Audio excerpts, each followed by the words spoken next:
KaraokeBooks. Mansfield Park. Written by Jane Austen. Audiobook. Chapter 15.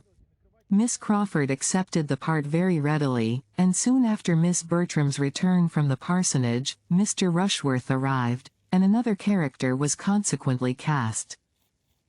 He had the offer of Count Castle and Anholt, and at first did not know which to choose, and wanted Miss Bertram to direct him, but upon being made to understand the different style of the characters, and which was which, and recollecting that he had once seen the play in London, and had thought Anholt a very stupid fellow, he soon decided for the Count.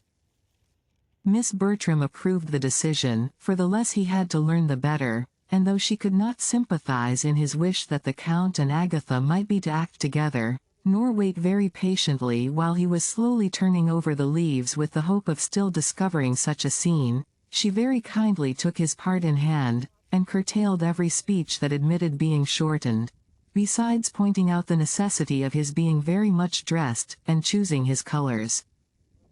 Mr. Rushworth liked the idea of his finery very well, though affecting to despise it, and was too much engaged with what his own appearance would be, to think of the others, or draw any of those conclusions, or feel any of that displeasure, which Maria had been half prepared for.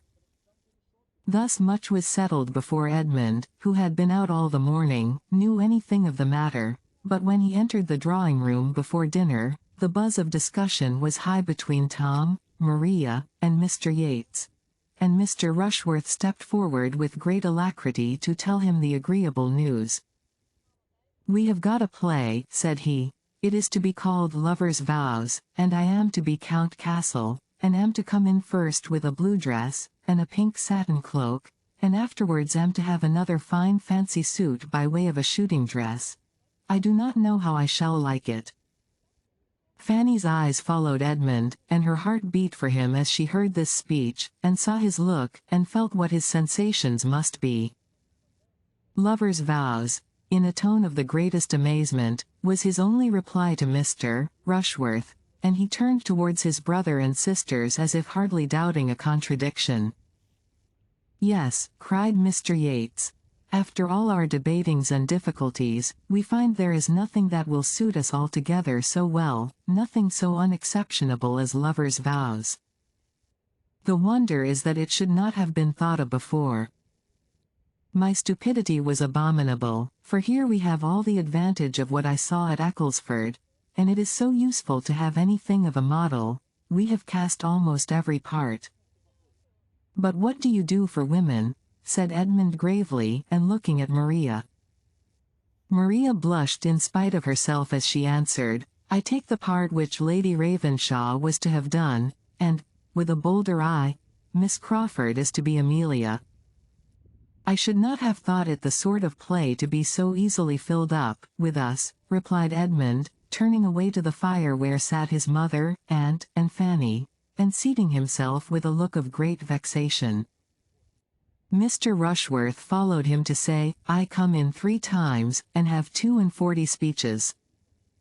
That's something, is not it? But I do not much like the idea of being so fine. I shall hardly know myself in a blue dress, and a pink satin cloak." Edmund could not answer him. In a few minutes Mr. Bertram was called out of the room to satisfy some doubts of the carpenter, and being accompanied by Mr. Yates, and followed soon afterwards by Mr. Rushworth, Edmund almost immediately took the opportunity of saying, "I cannot before Mr. Yates speak what I feel as to this play, without reflecting on his friends at Ecclesford. But I must now, my dear Maria, tell you, that I think it exceedingly unfit for private representation, and that I hope you will give it up. I cannot but suppose you will when you have read it carefully over. Read only the first act aloud, to either your mother or aunt, and see how you can approve it. It will not be necessary to send you to your father's judgment, I am convinced." "We see things very differently," cried Maria. "I am perfectly acquainted with the play, I assure you, and with a very few omissions, and so forth, which will be made, of course, I can see nothing objectionable in it, and I am not the only young woman you find, who thinks it very fit for private representation. "I am sorry for it," was his answer, "but in this matter it is you who are to lead. You must set the example. If others have blundered, it is your place to put them right, and show them what true delicacy is. In all points of decorum, your conduct must be law to the rest of the party." This picture of her consequence had some effect, for no one loved better to lead than Maria, and with far more good humor she answered, "I am much obliged to you, Edmund. You mean very well, I am sure, but I still think you see things too strongly, and I really cannot undertake to harangue all the rest upon a subject of this kind. There would be the greatest indecorum, I think. Do you imagine that I could have such an idea in my head? No, let your conduct be the only harangue. Say that on examining the part, you feel yourself unequal to it, that you find it requiring more exertion and confidence than you can be supposed to have. Say this with firmness, and it will be quite enough. All who can distinguish will understand your motive. The play will be given up, and your delicacy honored as it ought. Do not act anything improper, my dear," said Lady Bertram. "Sir Thomas would not like it. Fanny, ring the bell. I must have my dinner. To be sure Julia is dressed by this time." "I am convinced, madam," said Edmund, preventing Fanny, "that Sir Thomas would not like it." "There, my dear, do you hear what Edmund says? If I were to decline the part," said Maria with renewed zeal, "Julia would certainly take it." "What," cried Edmund, "if she knew your reasons?" "Oh, she might think the difference between us, the difference in our situations, that she need not be so scrupulous as I might feel necessary. I am sure she would argue so. No, you must excuse me, I cannot retract my consent. It is too far settled, everybody would be so disappointed. Tom would be quite angry, and if we are so very nice, we shall never act anything." "I was just going to say the very same thing," said Mrs. Norris. "If every play is to be objected to, you will act nothing, and the preparations will be all so much money thrown away, and I am sure that would be a discredit to us all. I do not know the play, but as Maria says, if there is anything a little too warm, and it is so with most of them, it can be easily left out. We must not be over-precise, Edmund. As Mr. Rushworth is to act too, there can be no harm. I only wish Tom had known his own mind when the carpenters began, for there was the loss of half a day's work about those side doors. The curtain will be a good job, however. The maids do their work very well, and I think we shall be able to send back some dozens of the rings. There is no occasion to put them so very close together. I am of some use, I hope, in preventing waste and making the most of things. There should always be one steady head to superintend so many young ones. I forgot to tell Tom of something that happened to me this very day. I had been looking about me in the poultry yard, and was just coming out, when who should I see but Dick Jackson making up to the servants' hall door with 2 bits of deal board in his hand, bringing them to father. You may be sure, mother had chanced to send him of a message to father, and then father had bid him bring up them 2 bits of board, for he could not know how do without them. I knew what all this meant, for the servants' dinner bell was ringing at the very moment over our heads, and as I hate such encroaching people, the Jacksons are very encroaching, I have always said so, just the sort of people to get all they can.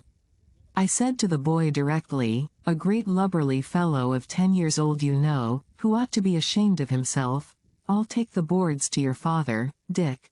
So get you home again as fast as you can.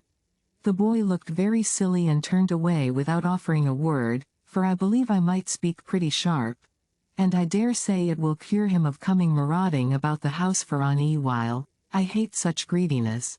So good as your father is to the family, employing the man all the year round. Nobody was at the trouble of an answer. The others soon returned, and Edmund found that to have endeavored to set them right must be his only satisfaction. Dinner passed heavily.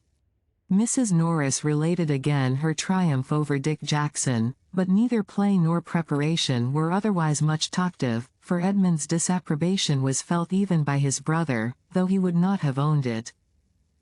Maria, wanting Henry Crawford's animating support, thought the subject better avoided.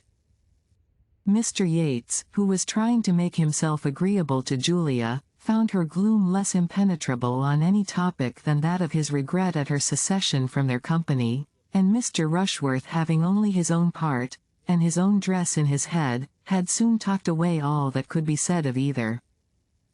But the concerns of the theatre were suspended only for an hour or two. There was still a great deal to be settled, and the spirits of evening giving fresh courage, Tom, Maria, and Mr. Yates, soon after their being reassembled in the drawing-room, seated themselves in committee at a separate table, with the play open before them, and were just getting deep in the subject when a most welcome interruption was given by the entrance of Mr. Dot and Miss Crawford, who, late and dark and dirty as it was, could not help coming, and were received with the most grateful joy. "Well, how do you go on, and what have you settled, and, oh, we can do nothing without you," followed the first salutations, and Henry Crawford was soon seated with the other three at the table, while his sister made her way to Lady Bertram, and with pleasant attention was complimenting her. "I must really congratulate your ladyship," said she, "on the play being chosen, for though you have borne it with exemplary patience, I am sure you must be sick of all our noise and difficulties. The actors may be glad, but the bystanders must be infinitely more thankful for a decision, and I do sincerely give you joy, madam, as well as Mrs. Norris, and everybody else who is in the same predicament," glancing half fearfully, half slyly, beyond Fanny to Edmund. She was very civilly answered by Lady Bertram, but Edmund said nothing. His being only a bystander was not disclaimed. After continuing in chat with the party round the fire a few minutes, Miss Crawford returned to the party round the table, and standing by them, seemed to interest herself in their arrangements till, as if struck by a sudden recollection, she exclaimed, "My good friends, you are most composedly at work upon these cottages and alehouses, inside and out, but pray let me know my fate in the meanwhile. Who is to be Anholt? What gentleman among you am I to have the pleasure of making love to?" For a moment no one spoke, and then many spoke together to tell the same melancholy truth, that they had not yet got any Anholt. Mr. Rushworth was to be Count Castle, but no one had yet undertaken Anholt. "I had my choice of the parts," said Mr. Rushworth, "but I thought I should like the Count best, though I do not much relish the finery I am to have." "You chose very wisely, I am sure," replied Miss Crawford, with a brightened look. "Anholt is a heavy part." "The Count has 42 speeches," returned Mr. Rushworth, "which is no trifle." "I am not at all surprised," said Miss Crawford, after a short pause, "at this want of an Anholt. Amelia deserves no better. Such a forward young lady may well frighten the men." "I should be but too happy in taking the part if it were possible," cried Tom, "but unluckily the butler and Anholt are in together.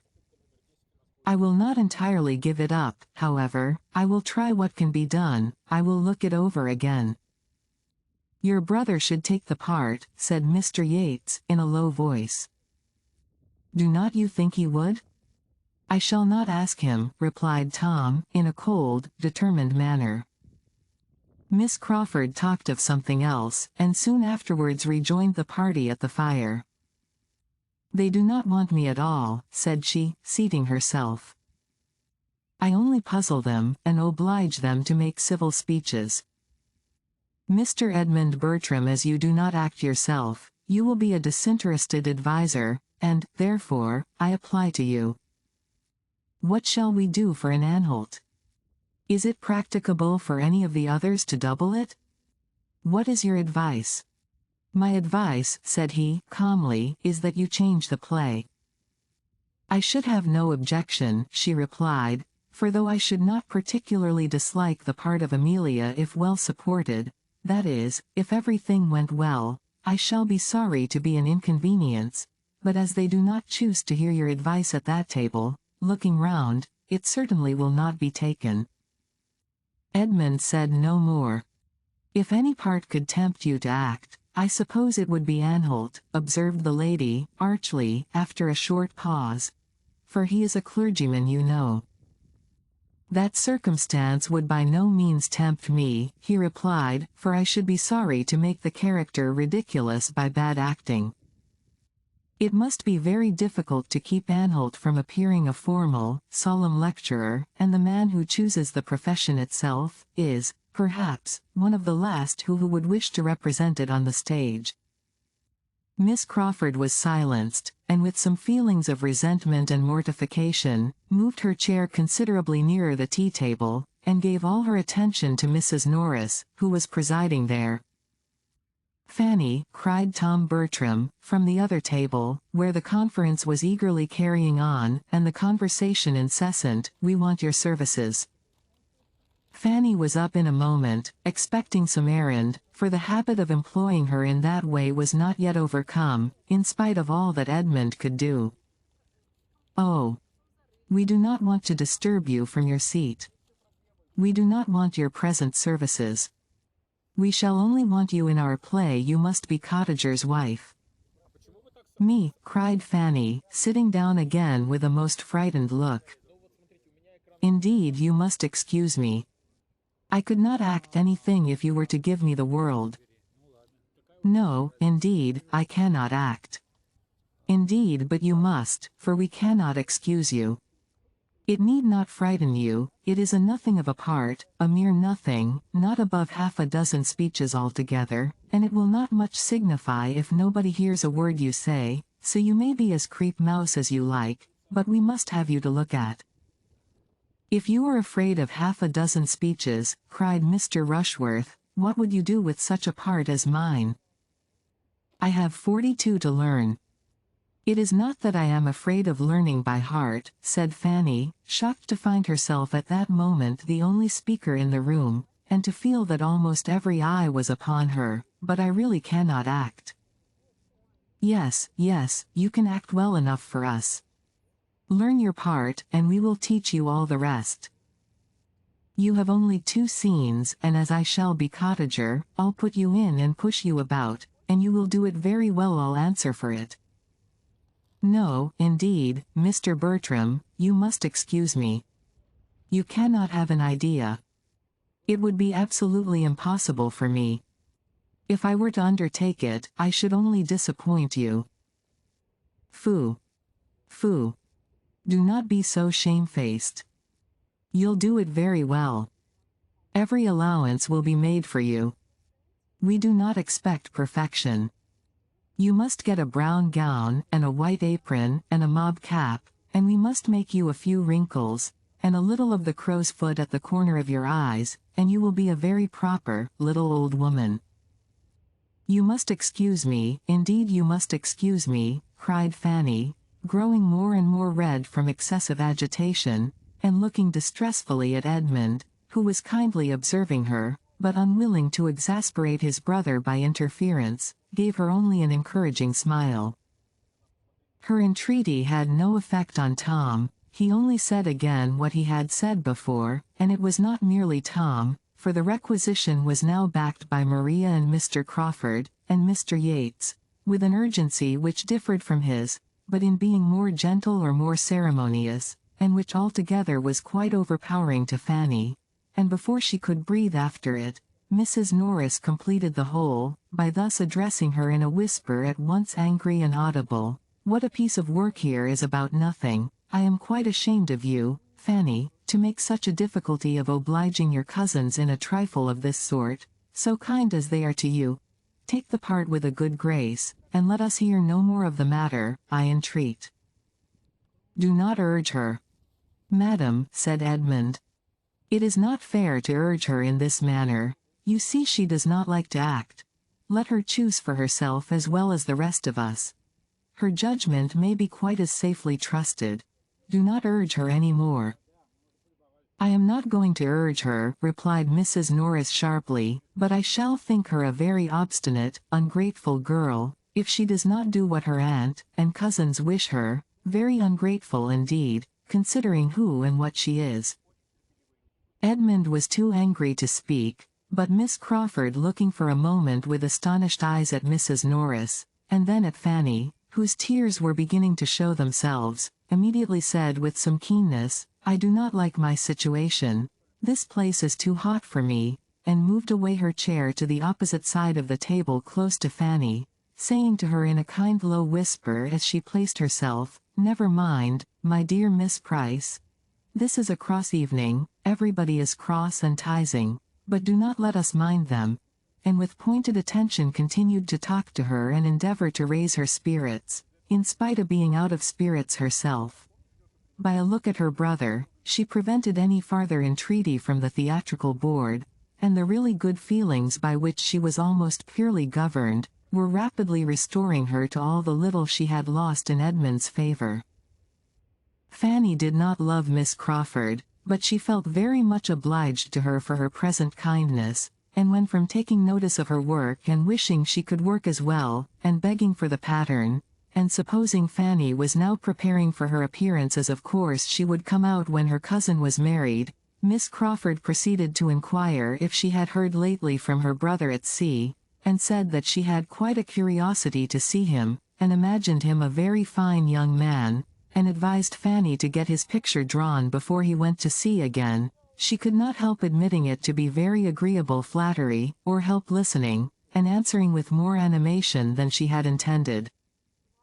The consultation upon the play still went on, and Miss Crawford's attention was first called from Fanny by Tom Bertram's telling her, with infinite regret, that he found it absolutely impossible for him to undertake the part of Anholt in addition to the butler. He had been most anxiously trying to make it out to be feasible, but it would not do, he must give it up. "But there will not be the smallest difficulty in filling it," he added. "We have but to speak the word. We may pick and choose. I could name at this moment at least 6 young men within 6 miles of us, who are wild to be admitted into our company, and there are 1 or 2 that would not disgrace us. I should not be afraid to trust either of the Olivers or Charles Maddox. Tom Oliver is a very clever fellow, and Charles Maddox is as gentlemanlike a man as you will see anywhere, so I will take my horse early tomorrow morning, and ride over to Stoke, and settle with one of them." While he spoke, Maria was looking apprehensively round at Edmund in full expectation that he must oppose such an enlargement of the plan as this, so contrary to all their first protestations, but Edmund said nothing. After a moment's thought, Miss Crawford calmly replied, "As far as I am concerned, I can have no objection to anything that you all think eligible. Have I ever seen either of the gentlemen? Yes, Mr. Charles Maddox dined at my sister's one day, did not he, Henry? A quiet-looking young man. I remember him. Let him be applied to, if you please, for it will be less unpleasant to me than to have a perfect stranger." Charles Maddox was to be the man. Tom repeated his resolution of going to him early on the morrow, and though Julia, who had scarcely opened her lips before, observed in a sarcastic manner, and with a glance, first at Maria, and then at Edmund, that the Mansfield theatricals would enliven the whole neighborhood, exceedingly, Edmund still held his peace, and showed his feelings only by a determined gravity. "I am not very sanguine as to our play," said Miss Crawford in an under voice, to Fanny, after some consideration, "and I can tell Mr. Maddox, that I shall shorten some of his speeches, and a great many of my own, before we rehearse together. It will be very disagreeable, and by no means what I expected." If you liked what you heard, please subscribe to the channel.